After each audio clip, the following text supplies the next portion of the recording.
ઘરે જવાનું, આનંદ કરવાનો, 1, 2, 3, 4 દિવસની રજા. પછી તરત 28 તારીખે અહીંયા આવી જાઓ, બરાબર? અને ત્યારે પછી રોવાનું નહીં, આવવાનું, ખુશ થઈને જવાનું. અત્યારે જેવા ખુશ થઈને જાઓ છો એવા ખુશ થઈને જોઈ જાઓ.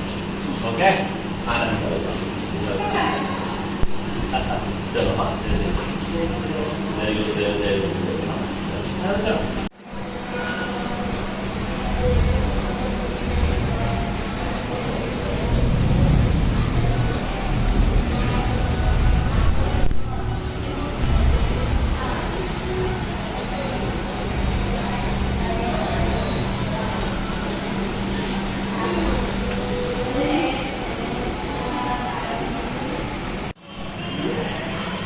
સરસ છે ને યાર.